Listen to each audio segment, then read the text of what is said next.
My name is Lily Carter, and on an ordinary evening in my small Seattle apartment, I discovered something no one should ever find out from a notification on their phone. I was dead. At least, according to my parents.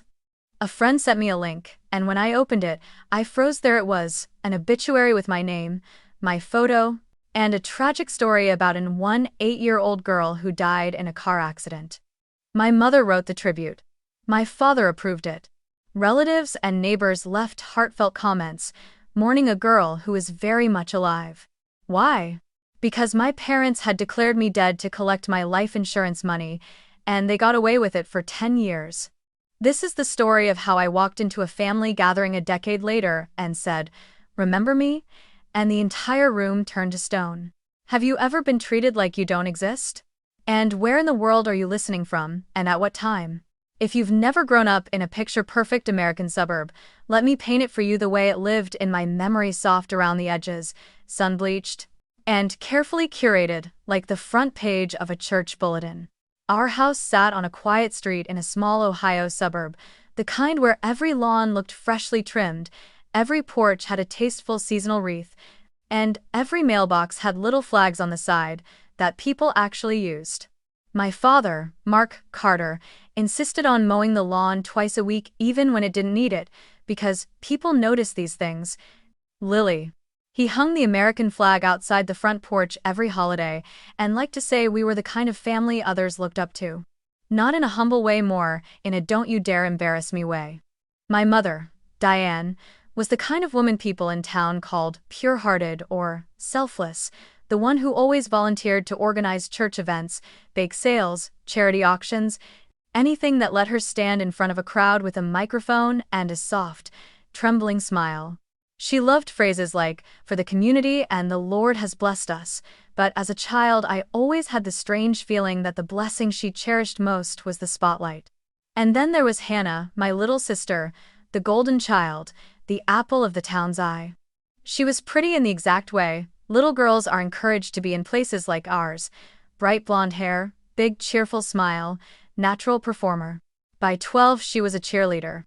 By 14 she had an entire ecosystem of adults doting on her every move. "She's a star," they'd say.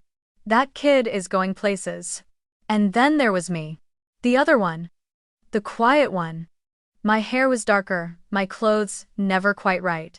I liked books more than people. Spent afternoons sketching in cheap notebooks, taking apart old radios, tinkering with our sluggish family computer. I wasn't shy, exactly, I just preferred the company of ideas. But in a household obsessed with presentation, a daughter who preferred thinking to smiling was a problem. My father once told me, in that half-joking way he used when he meant every word, "Lily, honey, I'm not asking you to be a beauty queen. Just don't scare off boys by looking so serious all the time." I remember sitting at the kitchen table, a science magazine open in front of me, thinking, I'm 14. Why are boys even part of this conversation? But in our house, the future was a script already written. Hannah would marry well, make us proud, and I would hopefully not ruin the aesthetic. My mother was subtler. Her comments came wrapped in sweetness. "Try smiling more, sweetheart. It'll make you prettier." Or, "I know you love your books, but life is about connection. Look at Hannah, she lights up a room." It's strange how favoritism, when done gently, can feel like air everywhere, invisible, impossible to point at directly. But even as a child, I felt its weight. I felt it at school events where my parents cheered loudly for Hannah's routines, but sat politely silent through my art displays. I felt it in the small moments: birthday cakes that were always Hannah's favorite flavor, the way family friends would pinch her cheek and barely nod at me. I felt it most during holidays. Let me take you back to one of our Christmases. The house would be glowing with warm lights. Our tree decorated with ornaments Hannah had made in her cheer squad, each one spotlighted like museum pieces. I'd be in the kitchen, elbow deep in soapy water, washing dishes from the early dinner, because you're better with quiet tasks, Lily. While I scrubbed, I could hear laughter floating from the dining room, compliments showering on Hannah as she opened expensive gifts: clothes, jewelry, a tablet she'd earned by simply being herself. My father would raise his glass and say something like, "Hannah, You make us so proud," while my mother dabbed her eyes, moved by her own theatrics. When I finally finished cleaning and tried to slip into the room, someone, an uncle, a cousin, a family friend, would inevitably make the same tired joke. "There's our little oddball." They meant it affectionately, I think. But affection can bruise, too. I'd laugh it off because a child doesn't have the language to say, "This isn't funny. This hurts." Instead, you swallow it. Over and over. Until the swallowing becomes instinct. Hannah never needed to ask for attention. It dripped from the walls, from the guests, from our parents. She was the investment. My father literally used that word once when talking to a neighbor. "We're putting everything into Hannah. That girl's going to shine." I was standing 2 feet away, holding a bag of groceries. He didn't lower his voice. He didn't even glance at me. That's the part that stays with you, not just the neglect, but the casualness of it. Like you were never part of the frame to begin with. My role in the Carter household was functional, not emotional. I babysat Hannah, helped her practice routines, prepped snacks for her friends, cleaned her room when she didn't feel like it. If I protested, my mother would tilt her head gently, as if disappointed in my lack of sisterly love. "You're the older one, Lily. You should set an example." But what she really meant was, be invisible, be useful. Don't disrupt the picture. Looking back, I realized the house itself was like a stage set. The polished entryway, the immaculate living room, the family portraits where my mother insisted we tilt our heads just so, all of it was an illusion curated for outsiders. The perfect Christian family, the successful suburban home, the parents who did everything right. And in every staged photo, Hannah always stood in front, glowing. I stood slightly behind, always a little out of focus. There's one memory that still hits me harder than I'd like to admit. I was 16, and our school organized a science fair. I built a working model of a small automated irrigation system, nothing fancy, but all mine. When the judges announced I'd won second place, I looked toward the bleachers, searching for my parents' faces. They weren't there. They had gone to watch Hannah's cheer practice instead. I walked home alone that day, ribbon in hand. When I showed it to them later, my mother smiled distractedly and said, "Second place is still good, honey." Before launching into a long story about how amazing Hannah had been at practice. My father didn't even look up from his laptop. "That's nice." Just 2 words. That was all I got. At the time, I didn't have the vocabulary to explain the ache sitting behind my ribs. I didn't know about family systems or scapegoats or the psychological gymnastics that make a child believe neglect is normal. All I knew was that no matter how gently favoritism is delivered, it still lands like a slap you're expected to thank them for. But now, at 28, with the clarity distance brings, I can name it plainly. I was the scapegoat in a family obsessed with appearing perfect. Hannah was the golden child, the proof of their success. I was the reminder of everything they didn't want to see: independence, difference, disobedience, truth. And maybe that's why burying me first emotionally, then literally on paper, was so easy for them. When a family spends years pretending your voice doesn't matter, pretending you don't belong, pretending your feelings are inconveniences, pretending you're dead is just one step further into the lie they've always lived in. 17 is an age that looks shiny from the outside: prom dresses, SAT prep books, bright futures.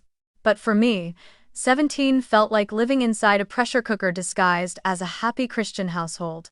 By then, I had learned the rhythm of favoritism in our home so well I could predict it like the weather. Hannah's achievements were spring sunshine, mine were quiet, passing clouds.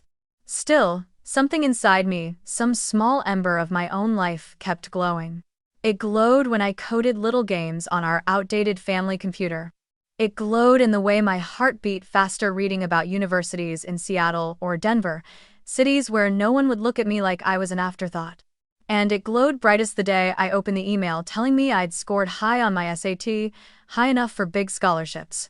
I remember sitting at the kitchen table, the laminate surface slightly sticky from someone's spilled juice, staring at my score as if it were a passport to another planet. A planet where I wasn't the wrong daughter. Where I was enough. I printed the score out and tucked it in my binder, imagining the moment I would show my parents. I thought, stupidly, that they might be proud. But deep down, A quieter, wiser part of me already suspected the truth.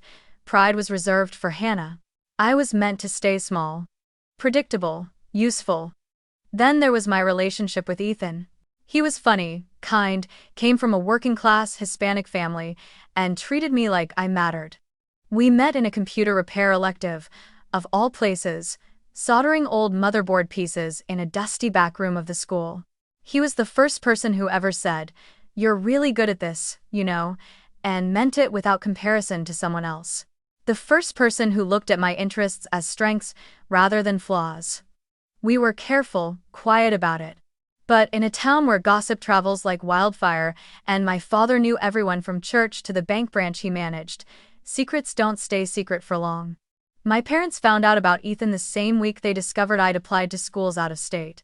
I had done it in silence, using school computers, my guidance counselor helping me with essays and FAFSA forms like she was doing something sacred, and maybe she was.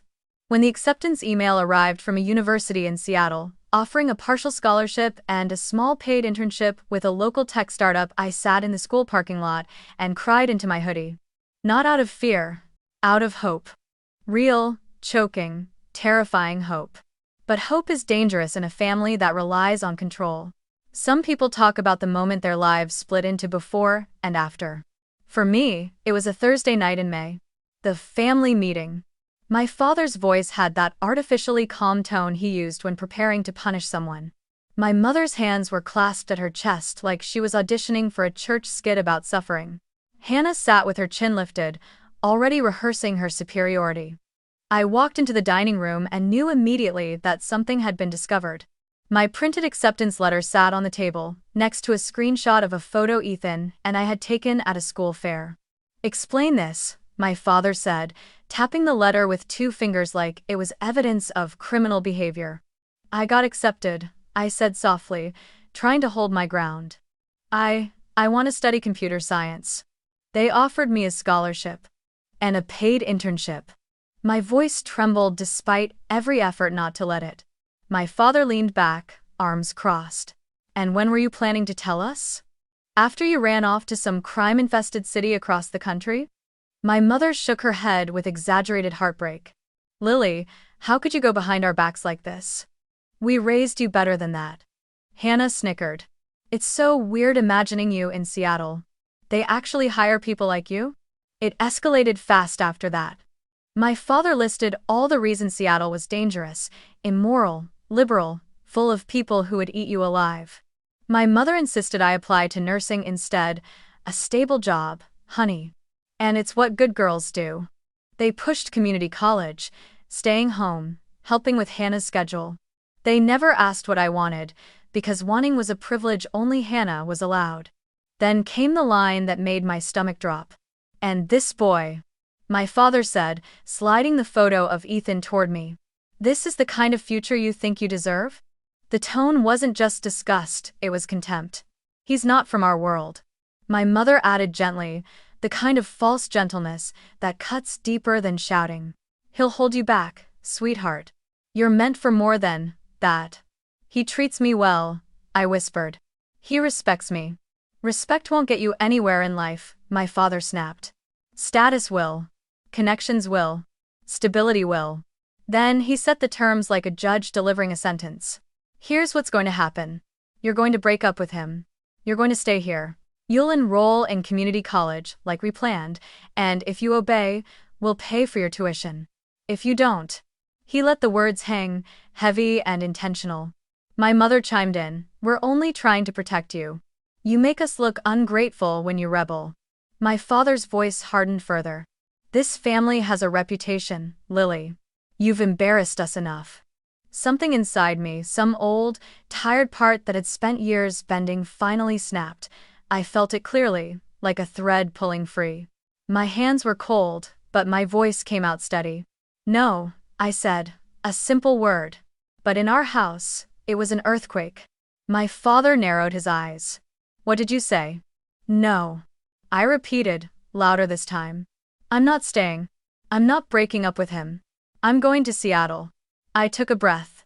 "This is my life. I get to choose it. With or without your permission." The room went still. My mother inhaled sharply, tears blooming instantly, not sadness, but weaponized disappointment. Hannah stared at me with fascinated horror, like she'd just witnessed someone lick an outlet. My father's face turned a shade I'd never seen before, deep, furious red. Then he slammed his fist against the table so hard the silverware rattled. "Get out," he roared. "Get out of my house." My heart jumped into my throat. He wasn't finished. "You want to make your own choices? Fine. But not under my roof. You are no longer our daughter." Hannah strutted past me, tossed a cheap duffel bag at my feet, and said, "Hope Seattle likes weirdos." My mother didn't stop her. She didn't stop him.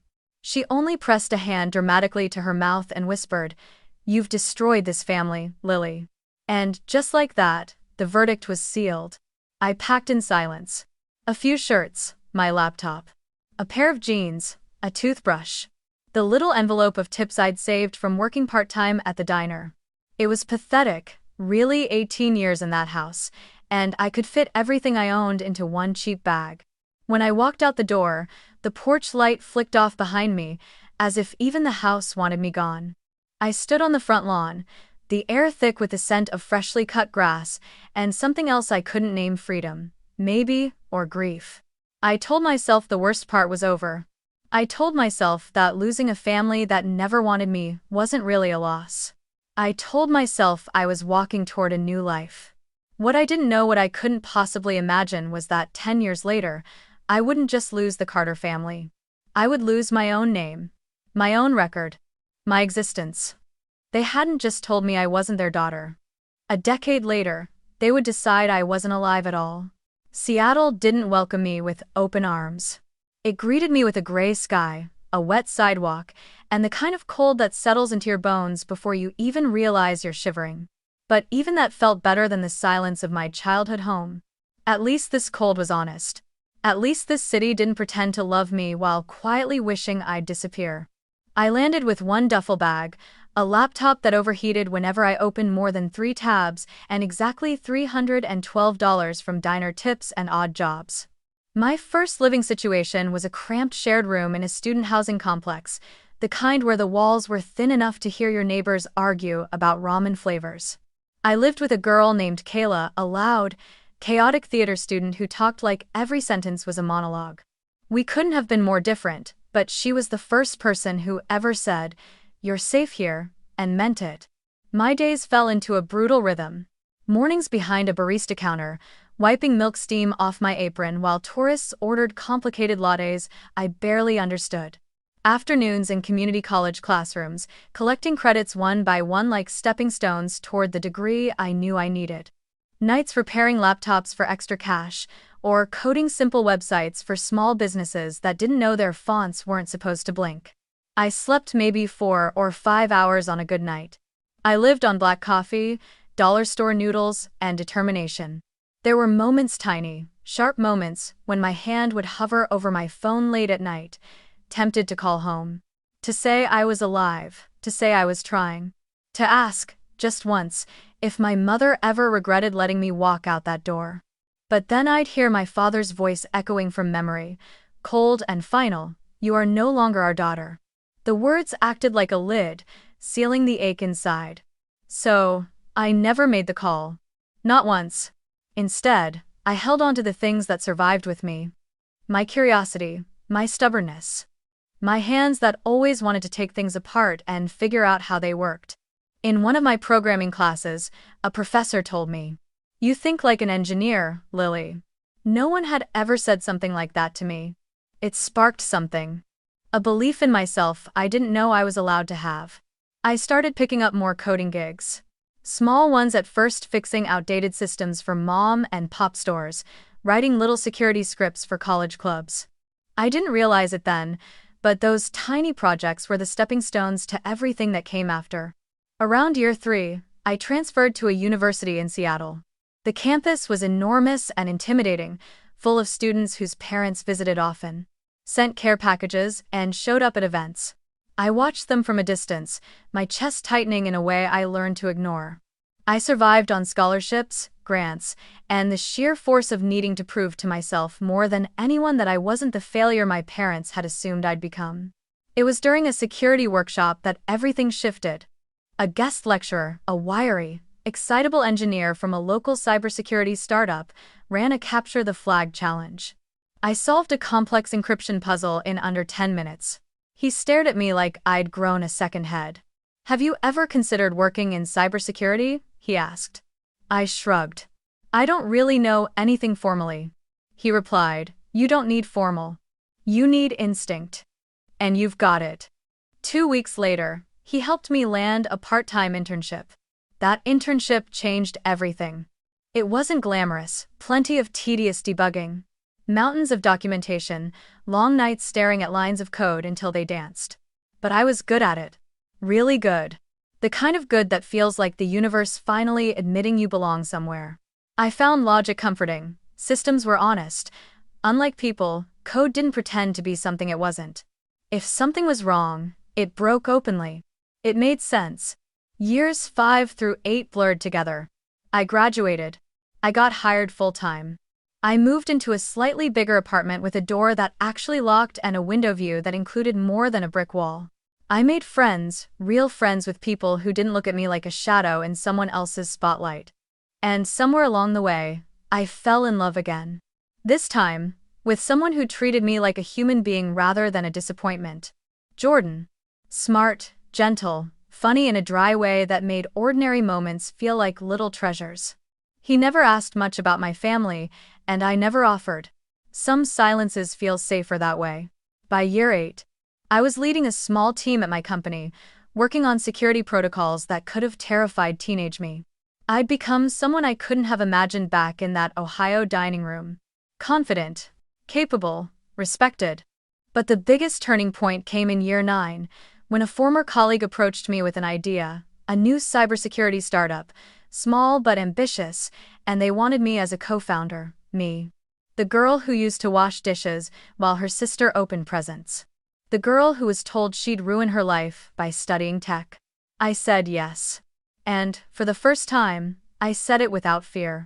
The startup was lean, exhausting, exhilarating. There were nights we slept in the office, arguing over architecture or debugging until sunrise. But it was ours. And it grew. Slowly, then suddenly. Clients came. Investors noticed. By year 10, I had a solid salary, equity shares, and a team who trusted my judgment. I had an apartment filled with things I chose. A life I had built piece by piece.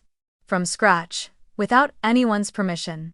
And through all of it, every small victory, every milestone, I never heard from my family. No calls. No emails. No accidental sightings. If they thought I had disappeared, then good. Disappearing had allowed me to survive. Some nights, I'd lie awake and think about them not with longing, but with a strange, detached curiosity. Did they ever wonder where I went? Did Hannah ever miss me? Did my mother ever replay that night I left? I doubted it. If anything, I imagined they slept easier without me, relieved the troublesome daughter was no longer around to ruin their perfect narrative. Eventually, I told myself a story, one that felt easier than the truth. They're happier without you. You're the child they erased. And maybe that's okay. But I didn't know, not yet, how literal that erasure would become. I didn't know there was an obituary waiting for me on a church website. A death certificate filed under my name. Insurance money paid out to the people who once told me I wasn't their daughter. I didn't know that the life I built, every inch of it hard-earned, was living in the shadow of a girl who, according to my family, had died at 18 and never made it out of Ohio. It would take 10 years for the truth to reach me. 10 years before I realized the past I thought I'd outrun hadn't just followed me, it had buried me. And when I discovered what they'd done, the girl they tried to kill off would rise again. Not as their daughter, but as the woman they never expected me to become. I wish I could tell you that after finding my own obituary, I took a day to breathe, to process, to let the weight of it settle. But that's not how my mind works, especially not after a decade of surviving on instinct. My brain flipped immediately into analysis, mode the same mode that helped me debug systems at 3 in the morning or trace breaches across tangled networks. I treated my own death like a corrupted file. If there was a record claiming I had died, then somewhere a system had logged it, and systems don't invent entries by accident, people make them. Someone had filed my death on purpose. Someone had typed my name into the line that asked for deceased.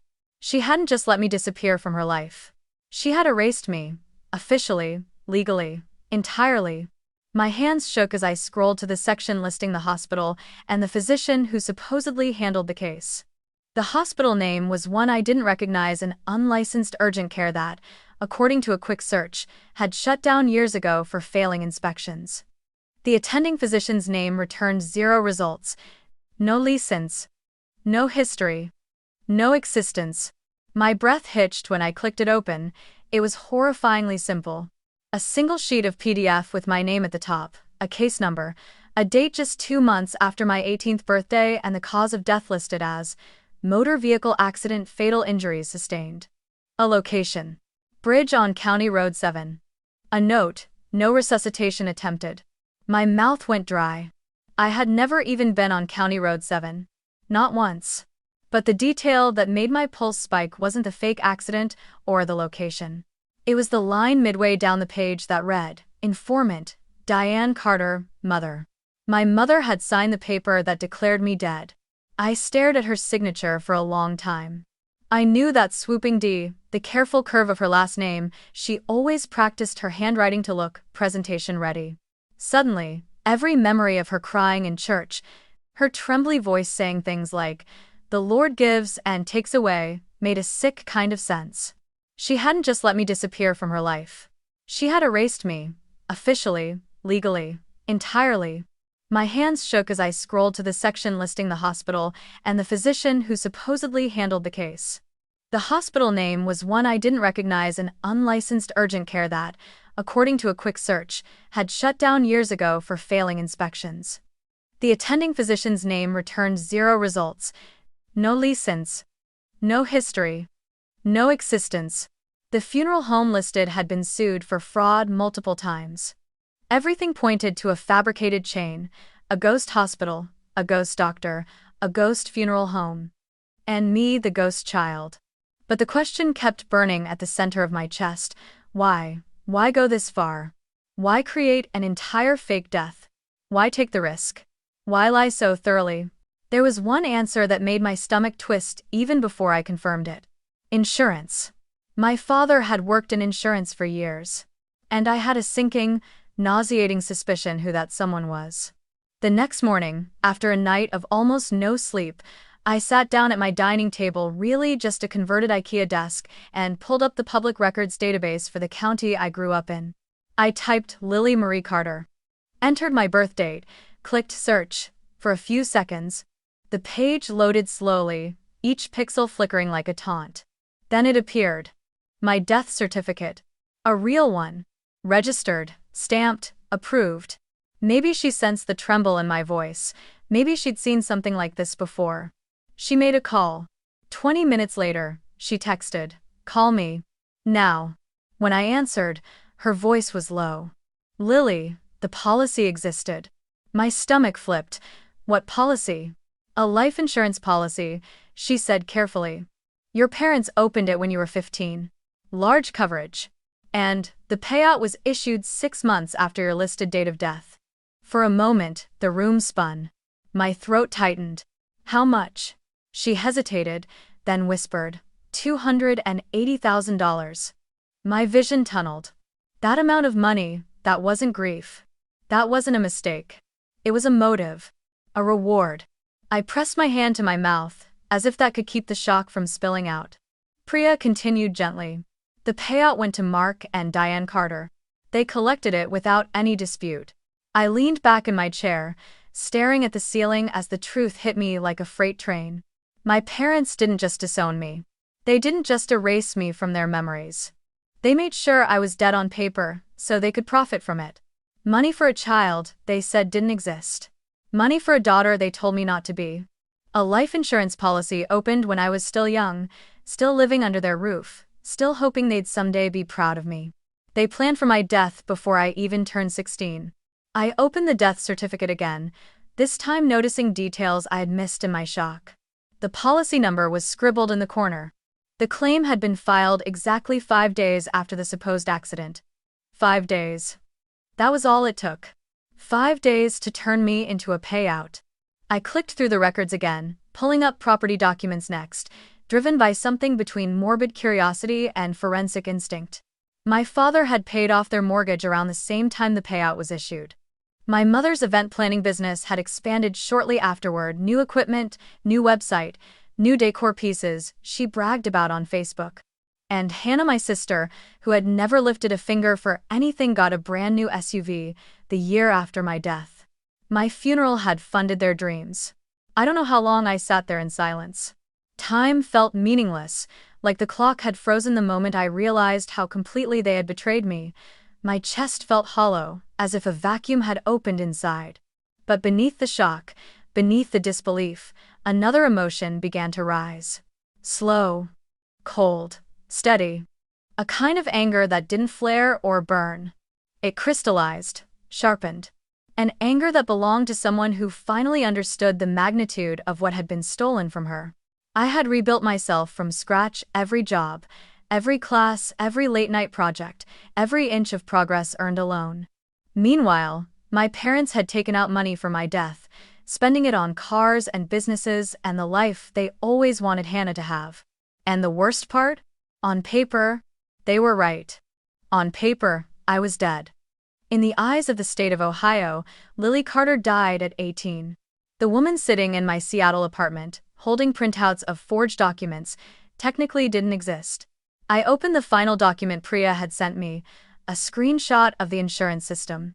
At the bottom, in clear black letters, were the words, "Paid to beneficiary. Mark and Diane Carter." I exhaled, a sound halfway between a laugh and a shiver. Then I looked straight into the invisible camera of the life I had created and whispered the truth. That was the moment I realized this wasn't a family conflict, I told myself. This wasn't a misunderstanding. This wasn't a dramatic falling out. I touched the screen lightly, tracing the line that declared the payment. This is a crime. And for the first time since I was 18, I felt something new, not fear, not sadness, but purpose. Because if they thought burying me once was enough to keep me gone, they were about to learn how wrong they were. If discovering my own death certificate felt like being shoved off a cliff, then walking into that cafe with a folder full of printed evidence felt like learning how to land on my feet. I chose a place in downtown Seattle, neutral, quiet, the kind with warm lights and overpriced pastries to meet the one person I trusted enough to say the words out loud. My parents declared me dead. His name was Alex Lopez. We'd met in college back when I was still stitching together my life with cheap ramen and late-night coding sessions. Alex had always been the kind of person who thrived on structure. While I was buried in algorithms and debugging, he was the guy organizing study groups, color-coding notes, and arguing with professors for fun. He'd gone to law school in Portland, passed the bar in Washington, and now worked at a small firm handling everything from tenant rights to white-collar crime. If anyone could help me understand what had been done to me, it was him. When he saw me approach his table, he smiled, then the smile faded when he noticed the tightness in my face. "You okay?" he asked. "No," I said, dropping the folder onto the table, the papers inside fanning slightly like a deck of cursed cards. "And I need you to read all of this. Right now." He opened the folder. The obituary sat on top. Then the death certificate. Then the insurance summary. I watched his expression shift from curiosity to disbelief to something darker. His brows knit together. His jaw clenched. "Lily, what the hell am I looking at?" "My death," I said simply. He read in silence for several minutes. When he finally looked up, his voice was low and controlled, the way someone sounds right before they explode. "This isn't just wrong. This is fraud. Multiple layers of fraud. Insurance fraud, forged medical documents, false declarations to government agencies." He shuffled the papers again. "Your mother signed your death certificate?" "Yeah." I tried to sound detached, but my throat tightened anyway. "And your father collected the payout?" I nodded. He exhaled sharply. Jesus, Lily. For a moment, we sat in silence, the ambient cafe music feeling impossibly out of place. People around us sipped lattes, typed on laptops, laughed at something on their phones, completely unaware that at our table, we were piecing together the blueprint of a crime so grotesque it barely sounded real. Alex tapped the death certificate with his index finger. First step is confirming everything officially. You need full records from 3 places: the county sheriff's office, the hospital named here, though I'm guessing it's fake, and the funeral home. It is fake, I said. All of it. Then that, he said, makes it even worse. He opened his laptop and started typing rapidly, glasses sliding down the bridge of his nose. We'll need to request official copies of everything: the accident report, the coroner's notes, the hospital intake, the funeral home logs. If any of those don't exist, and I'm assuming they won't, that's proof of deliberate fabrication. What about the doctor? I asked. The one who signed the certificate? He scrolled through public medical licensing databases. There's no doctor registered under that name in the entire state, he said. Either the signature was forged, or they used the name of someone who doesn't exist. I swallowed hard. They went through all of this, just for money. Alex paused, looking at me with a softness I hadn't expected. Lily, they didn't just fake a paper trail. They erased your existence. That's not normal parental anger. That's criminal intent.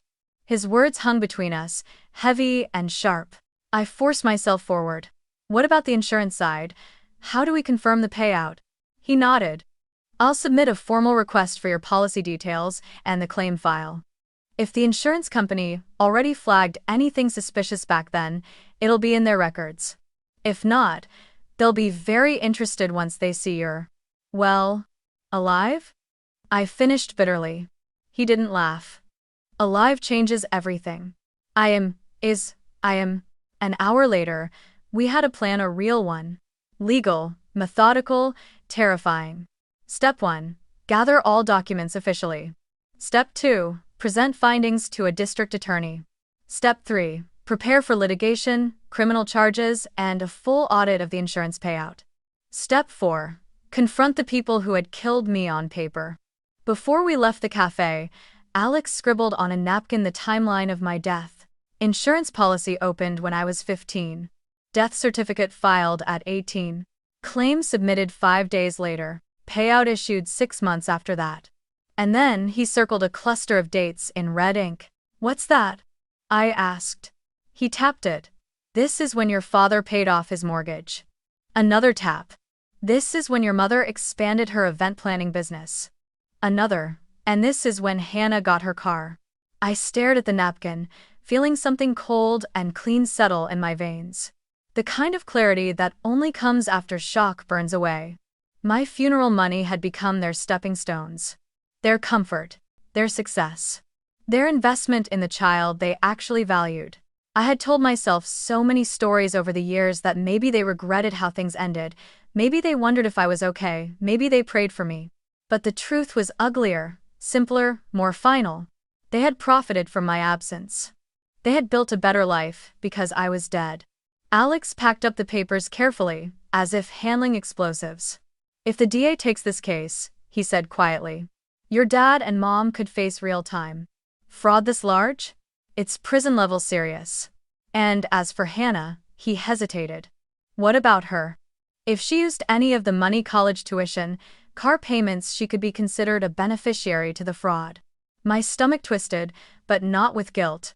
With clarity, the kind you don't come back from. On the walk back to my car, the rain started again, not a drizzle this time, but a steady downpour that soaked my jacket and plastered my hair to my skin. I stood there for a long moment, letting the cold wash over me, grounding myself in something real. For years, I had convinced myself I wanted nothing, no revenge, no closure, no confrontation. I told myself I had moved on. But standing in that rain with a folder full of forged documents and blood money, I felt something shift. This wasn't about closure anymore. This wasn't about healing. This was about truth. And about reclaiming the power they took from me when they signed my death certificate. I had walked out of that Ohio house as a powerless 18-year-old girl. But I would return eventually, not as their daughter, but as the ghost they created, the one who had come back to expose them. The weeks that followed felt unreal, like I was moving underwater, slow, deliberate, every motion carrying weight. Alex took charge of the legal labyrinth while I focused on gathering everything I could.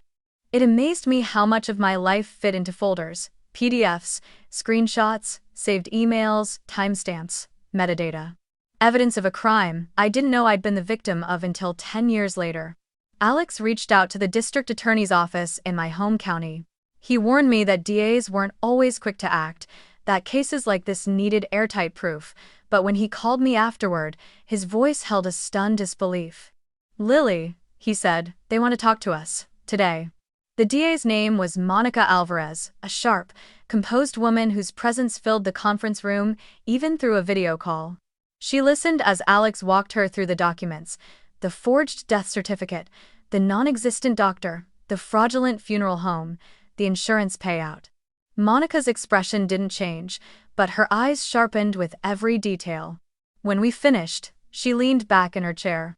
"This is one of the most elaborate personal fraud cases I've seen in years," she said. "And the cruelty." She shook her head slightly. "We'll open an investigation immediately." My breath caught. "Does that mean they'll be arrested?" "Eventually, if the evidence holds," she said. "But for now, we keep this sealed. We don't want to spook them before we're ready." "And what do you need from me?" I asked. "Stay quiet. Keep collecting anything that proves your identity and your timeline since leaving home. We'll subpoena the rest." Stay quiet. That was something I'd done my entire childhood. But this time, silence felt like power, not submission. Over the next weeks, my apartment became an investigation command center. I scanned every document: birth certificate, school records, my first paycheck, my college transcripts, utility bills, anything proving I'd been alive while Ohio claimed I was dead. I uploaded backups to encrypted cloud storage, emailed copies to myself under different accounts, and kept a physical binder locked in my desk drawer. I started journaling, too, not for myself, but for clarity. To record every memory from that year. The night they kicked me out, the first job I worked in Seattle, the people who could verify where I'd been. Trauma blurs things, writing made it solid again. And then, because I needed to feel like my voice still mattered somewhere, I created a blog under an anonymous name, Dead But Not Gone. I didn't mention my family. I didn't mention the town. I didn't post pictures. But I wrote about being erased. What it feels like to be alive and yet not exist. The comments trickled in from strangers who said they understood more than I'd expect: kids estranged from parents, people whose families pretended they didn't exist, others who'd felt buried in different ways. I never said the blog was mine, but writing it helped me stay sane while waiting for the next step. Alex was the one who discovered the opportunity I didn't know I needed. "Your parents," he said one evening, calling from his office, "host a massive Thanksgiving dinner every year. Looks like they invite half the church. And every Christmas Eve, they have a big family gathering with extended relatives." I froze. I hadn't thought about those holiday gatherings in years: perfectly decorated tables, heavy casseroles, people pretending to be wholesome while gossiping about the same neighbors they prayed with. "They still do that?" "Oh yes," Alex said dryly. "Your mom posts about it every year. Inspirational captions. Photos of homemade pies. Hashtags like, blessed beyond measure." I almost laughed. Of course she did. Then Alex's tone shifted lower, more careful. "The DA has a suggestion." I waited. "If you showed up at that gathering," he said, alive, "in front of everyone, before they know you've filed anything." He paused. "People say things under shock. They confess, they react, they expose details they shouldn't. And with that many witnesses." My stomach tightened. It was risky. It would be emotional hell. It would mean walking back into the house that exiled me. But Monica's voice echoed over the speaker when she joined the call. "I'm not telling you to confront them," she clarified. "But if you choose to appear unexpectedly, it could strengthen the case. Dramatically, fraud cases often hinge on intent. Seeing their reactions in real time, that's a window into intent." Intent. The one word that mattered most. For days after that call, I couldn't sleep properly. My mind swung like a pendulum. Ignore them. You're free. You owe them nothing. But then the other voice returned, the one that had carried me through every late-night shift and coding assignment. They killed you on paper. They made a profit from your erasure. They don't get the last word. I'd left home as an 18-year-old who thought walking away was enough. But walking away hadn't stopped them from burying me. The only way to reclaim my life now was to rise from the grave they dug.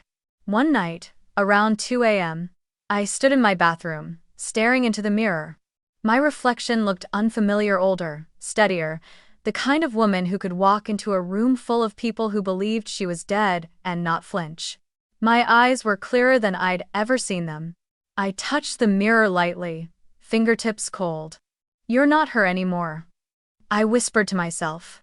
Not the girl with a duffel bag. Not the daughter they threw away. The next morning, I called Alex. I'm doing it, I said. He didn't ask if I was sure. He simply asked, when's the next family gathering? Thanksgiving, I said. A beat of silence. Then that's the day, he replied. After the call, I stood in my quiet apartment, clean counters, warm lamplight, soft hum of the refrigerator, and realized something else. For the first time in my life, I wasn't scared of them. Not anymore. Ignore them. You're free. You owe them nothing. But then the other voice returned, the one that had carried me through every late-night shift and coding assignment. They killed you on paper. They made a profit from your erasure. They don't get the last word. I'd left home as an 18-year-old who thought walking away was enough. But walking away hadn't stopped them from burying me. The only way to reclaim my life now was to rise from the grave they dug. And as I stood in front of the mirror again that night, wearing the calm expression of a woman who had survived everything meant to break her, I heard myself say the words that would anchor everything still to come. 10 years ago, I walked out like a child discarded. 10 years later, I'm returning as the ghost of the truth. Thanksgiving morning in Ohio always had a distinct smell, something between roasted turkey, pine candles, and cold air slipping under old window frames. The Carter house came into view, glowing with warm lights and holiday decorations. Cars crowded the driveway and lined the curb, SUVs, sedans, a church van. They had invited everyone, just like always.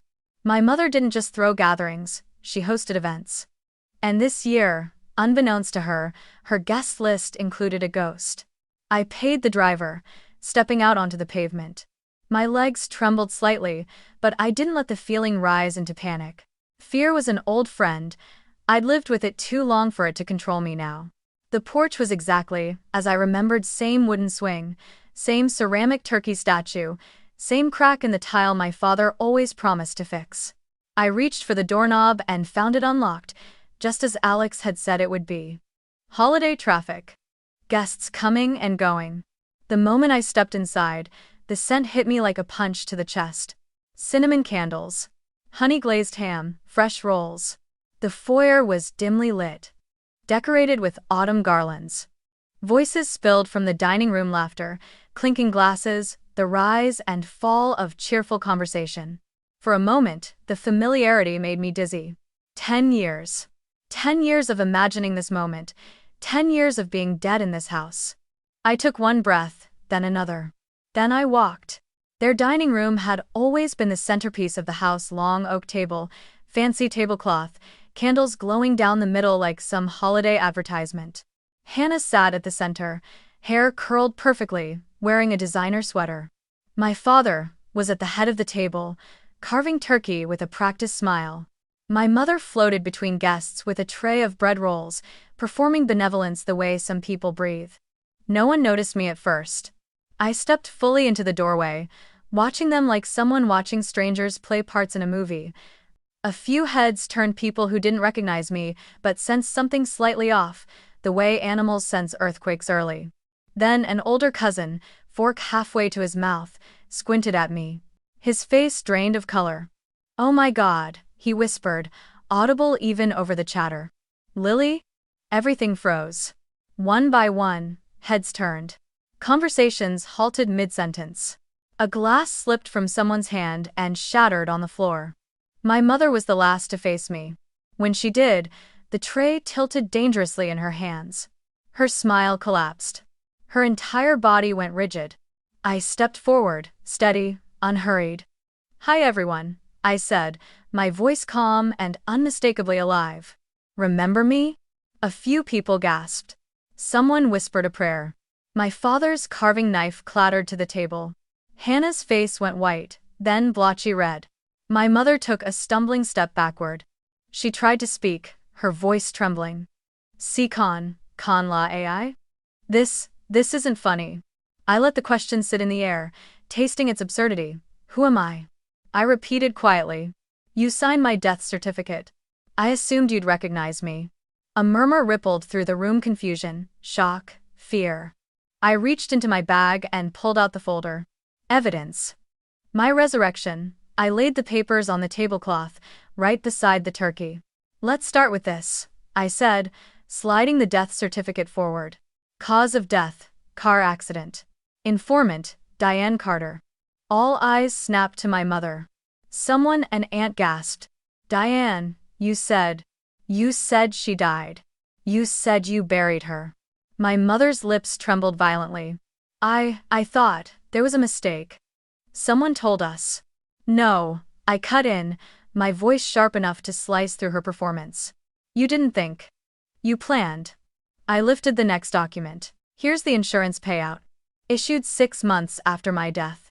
$280,000 paid directly to Mark and Diane Carter." My father slammed his fist on the table. "This is outrageous. Where did you get that?"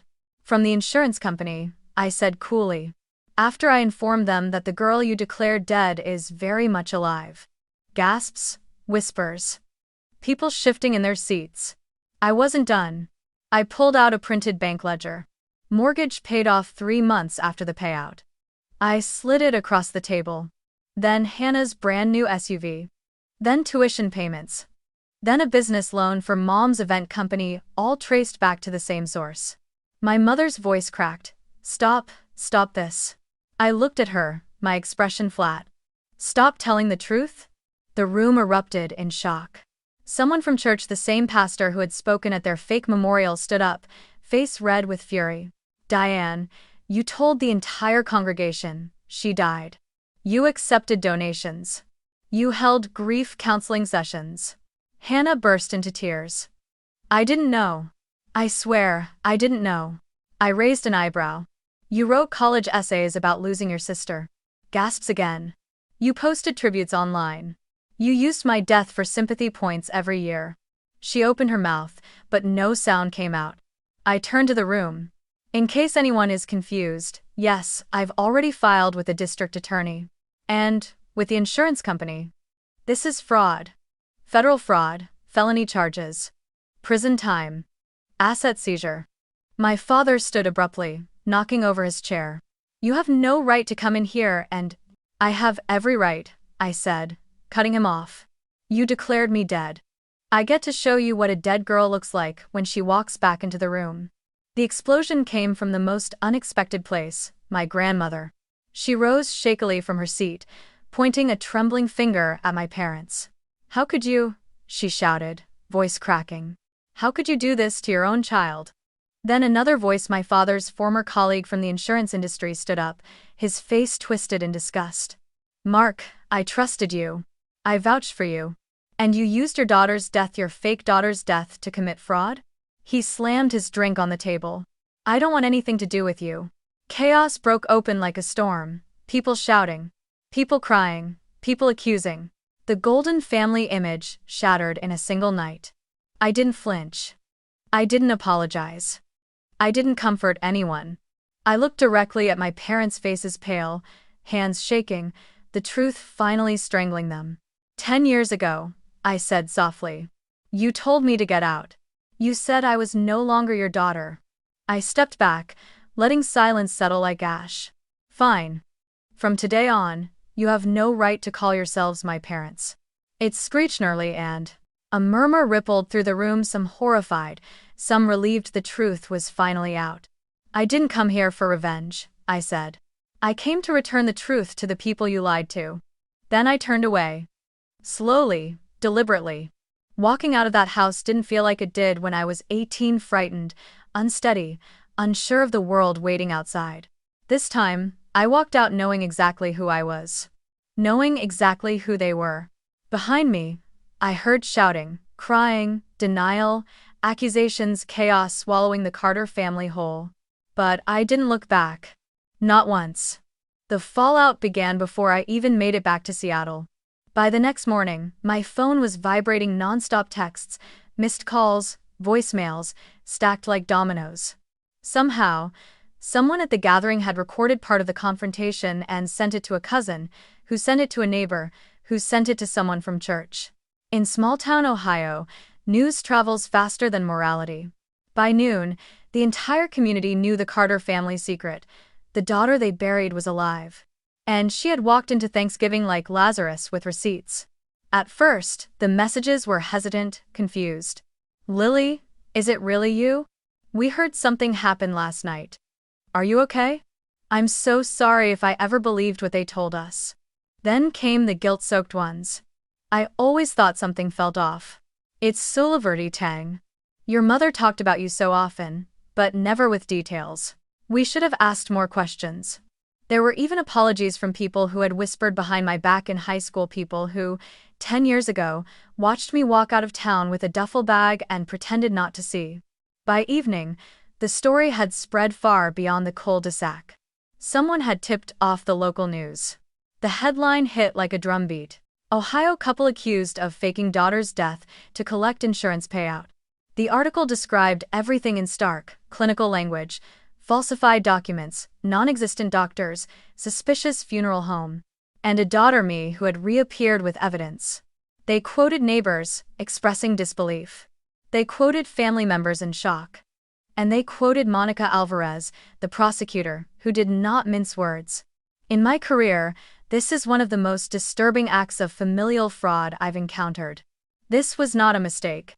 This was a deliberate, orchestrated scheme, carried out over several years.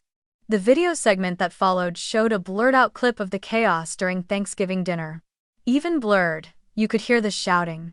Someone had also snapped photos of my mother collapsing into a dining chair, my father gripping the table like he was drowning, Hannah mid-sob.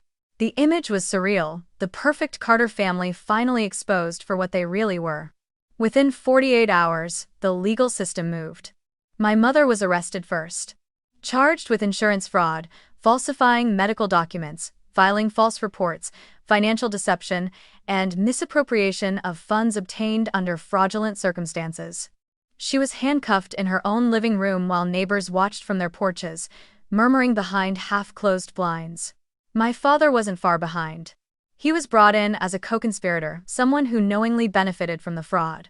He tried to claim ignorance, but the signed bank transfers told a different story. Mortgage payments, business purchases, tuition fees, all tied to the money meant for a dead child. The insurance company came next. They sent a demand letter, repayment of the full $280,000 plus interest, plus penalties. When my parents couldn't pay and, of course, they couldn't, foreclosure proceedings began on the house. The home they bought with my funeral money was now being taken because they'd stolen that money in the first place. Hannah's life unraveled like loose thread. Her boyfriend dumped her days after the story broke. Her workplace, a marketing firm that prided itself on family values, put her on unpaid leave until further notice. She posted a long, tearful Instagram story blaming me for destroying her life. She never once mentioned that she had benefited from the same money that came from my supposed death. In her mind, she was the victim. I was the villain who had shown up and ruined the fantasy. Meanwhile, something unexpected happened to me. My blog exploded. Dead but not gone, which had maybe 20 readers before all this, suddenly went viral. People shared it across forums and support groups. Messages flooded in hundreds, then thousands. Adult children whose parents had disowned them. Kids who were scapegoated in perfect families. People who were erased in quieter, but equally brutal ways. They wrote paragraphs, pages, essays. Some had never told anyone their stories before. They wrote to me like I was a lighthouse in fog. One message read, "When you showed up alive, you showed up for all of us." Another, You made me believe my truth matters, even if my family denies it. Dilfanged. And this one, which made me cry unexpectedly at 2 in the morning. You aren't the only ghost, but you're the first one I've seen rise. People asked for interviews, podcasts, collaborations. I declined them all. Not because I was afraid, but because this had never been about attention. I didn't want fame. I wanted my story back. I didn't feel triumphant watching my parents fall. There was no thrill, no rush, no spark of satisfaction. What I felt was release. A weight lifting off my bones that I didn't know I'd been carrying. For the first time in my life, what had been done to me wasn't being denied, minimized, or rewritten. The truth was out so public, so undeniable, that even the people who built their reputations on lies couldn't escape it. And standing in the quiet of my Seattle apartment, reading messages from strangers who understood me better than my own family ever had, I whispered something into the stillness. Finally, the story belongs to me. Not them, not their lies. Not their church friends. Not the obituary they wrote. Me. That was the beginning of my freedom, not the confrontation, not the shouting, not the courtroom. But the moment I realized I no longer needed their acknowledgement, or their apology, or their love. I only needed the truth. And now I had it. It took months before he reached out. Long enough for the court hearings to finish, long enough for the news cycle to quiet down, long enough for the community's shock to fade into a kind of heavy, embarrassed silence. By then, my mother was awaiting sentencing, Hannah had gone largely off-grid, and my father, well, my father had vanished from public view altogether. Which is why the simple email that arrived in my inbox, one rainy Thursday evening, felt surreal. Subject: please. One conversation. No greeting. No excuses. No signature. Just a location, a small cafe halfway between Columbus and Cleveland, neutral territory, and a time. Saturday, noon. I stared at the screen for a long time, feeling nothing at first. No fear, no anger. Just a strange, hollow curiosity, like looking at an old photograph of someone you once knew but could no longer name. Eventually, I replied with one word, okay. When I arrived that Saturday, the cafe was nearly empty. Soft jazz played in the background, and the smell of roasted coffee beans hung warm in the air. He was already there, sitting in a corner booth with his hands clasped tightly in front of him. My father. Except he was barely recognizable. The man who once dominated every room he walked into now looked small, thinner, shoulders slouched, hair grayer than I remembered. His suit hung loosely on him, as though it belonged to another man. When he looked up and saw me, something in his face collapsed.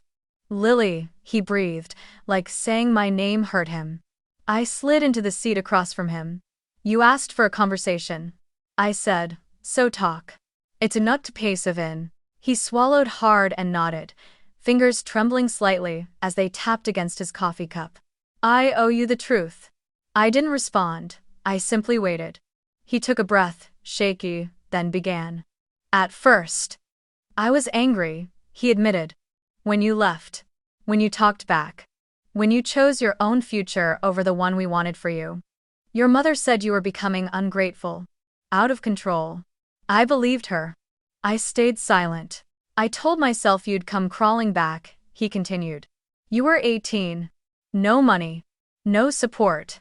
I thought life would break you, and when you came home, you'd be obedient again.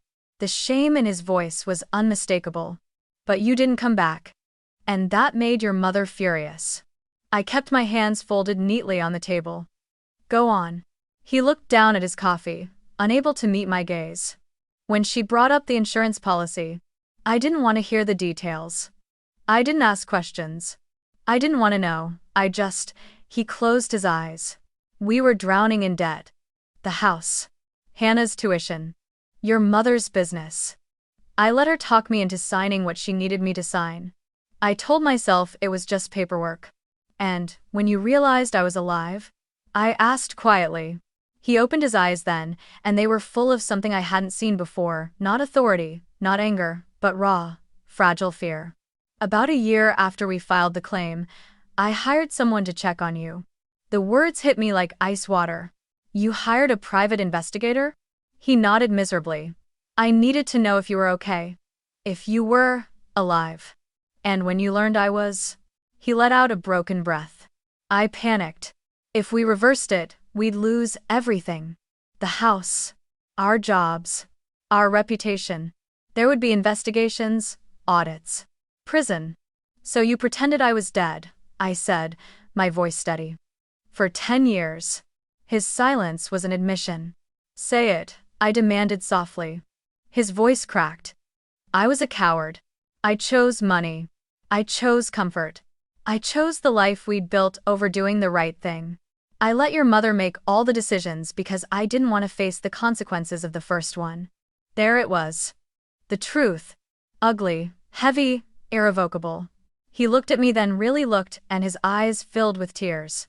I know I don't deserve forgiveness. I know I don't deserve to call you my daughter.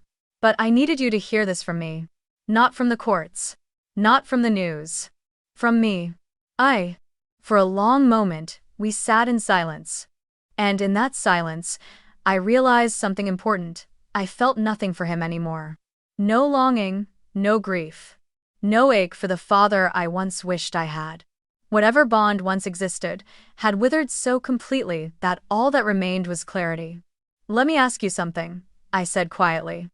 If none of this had come out, if I hadn't walked into that Thanksgiving dinner, would you have ever told the truth? His eyes dropped instantly. He didn't answer. He didn't need to. Thank you, I said softly. That tells me everything. He nodded, tears slipping down his cheeks.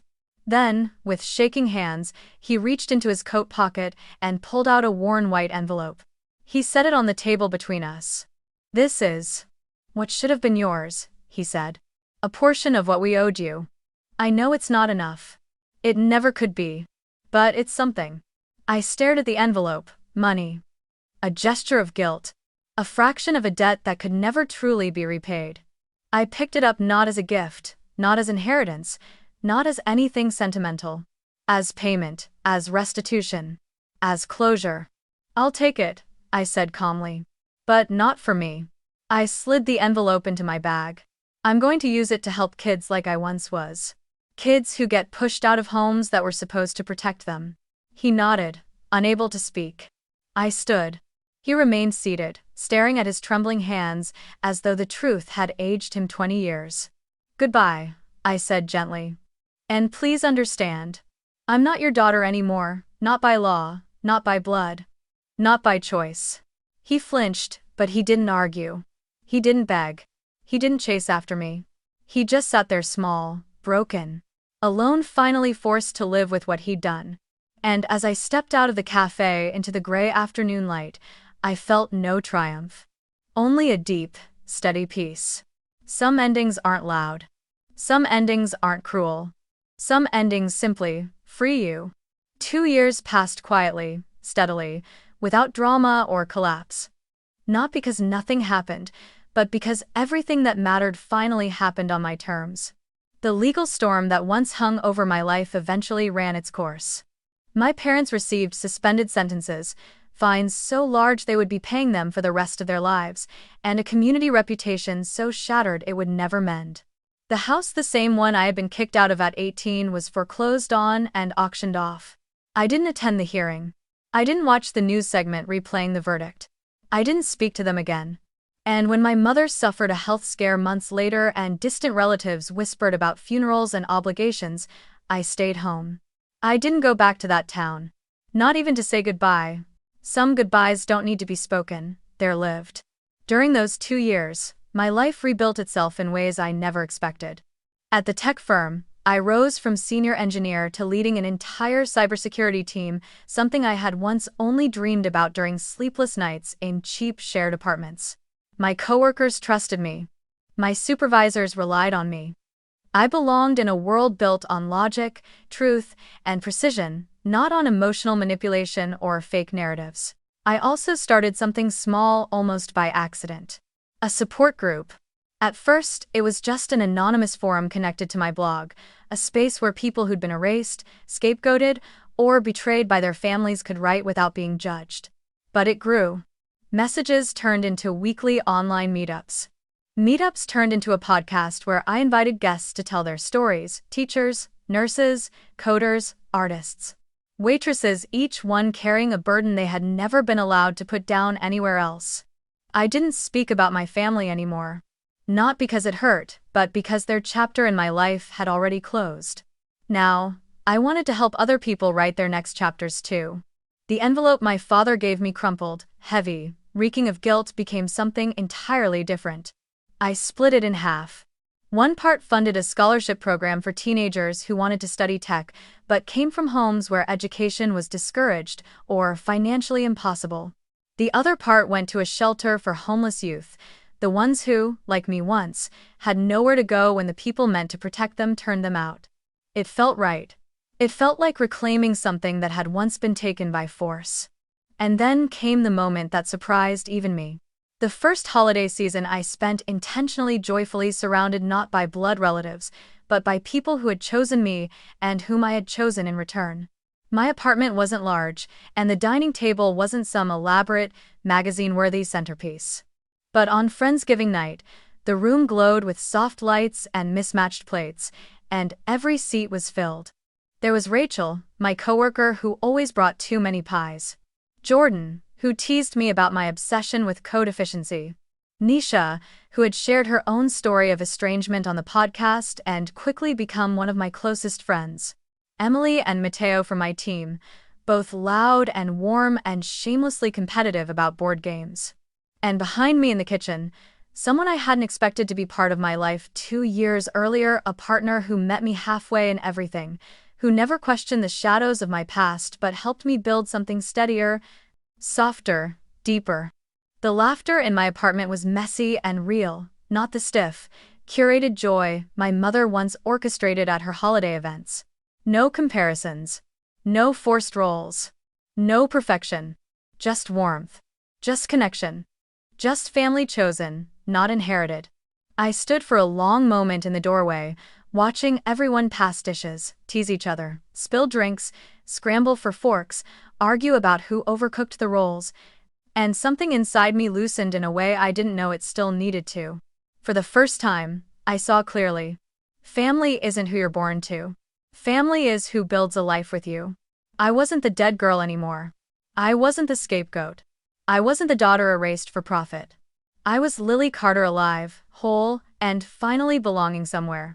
Later that night, after the dishes were washed and everyone had left, I sat by the window with a mug of tea, looking at the quiet city lights. A different kind of peace settled over me, not the numb silence I had grown up with, but a warm, grounded calm. In that silence, I found words rising in me, words I wished I could send back in time to the girl I used to be. You were never unworthy. You were never the problem. You were never disposable. And then, almost like a closing monologue, I felt myself speaking softly into the dim apartment, as though addressing the audience who had walked this journey with me. 10 years ago, they said I wasn't their daughter anymore. 10 years later, they signed papers declaring me dead. They wanted me gone, erased. Fine, I disappeared. But not the way they hoped. I disappeared from their world, not my own. And in doing so, I found a life they never could have imagined for me. This time, I carry every ounce of power they once stole. And I will never hand it back. I set down my mug and smiled, small, real, certain. Then I asked the only question that mattered anymore, the one I now asked at the end of every podcast episode, every blog post, every story shared in my support groups. If you've ever been treated like you don't exist, what will you choose next? Try to earn back a place in a home that never saw your worth? Or build a life where you decide who you are and what you're worth? And one more thing, where in the world are you listening from tonight?